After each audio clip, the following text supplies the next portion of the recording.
Huyu ndio Kajala ambaye aliwahi kusema hawezi kumrudia mwanaume ambaye alishawahi kumuonesha utupu mwanae. Aisee, ila wanawake yaani kitu ambacho hutaki kuamini ni mwanamke hutaki kumwamini kabisa kwenye maisha yako. Shenzi kabisa kila kandilu mkubwa huyo. Sikilizeni hapa kidogo. Kamrudia mwanamume ambaye alidiliki hadi kumuonyesha utupu wake mwanangu. Kwa sababu hata nikikumbuka that day ambayo tulikuwa tuko mle ndani, tena nimelala mimi na mwanangu. Mwanamke sio kumwamini. I remember tulikuwa sikuweza kulala kwa sababu Paula hakuweza kulala, ibidi nimpakate usiku mzima.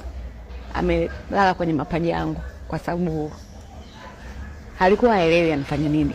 Yaani nikikumbuka hiyo siku naona kabisa kwamba nilijali mapenzi kuliko mtoto wangu, na hii kitu siwezi kujisamehe kama siwezi. Mwanamke sio kumwamini.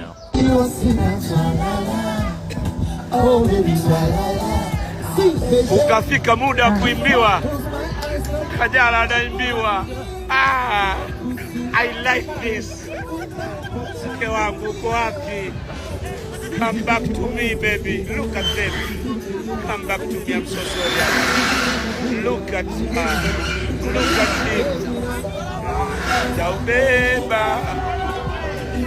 Watoka po! Katika vitu ambavyo hutaki kumshauri mtu kwenye haya maisha ni kumshauri mtu kuhusu mapenzi.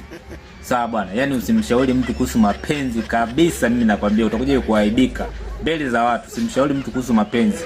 Mimi nakwambia acha apambane naye. Acha apambane nayo hayo mapenzi. Ila usimshauri kabisa. Utakuja kuaibika, mimi nakwambia.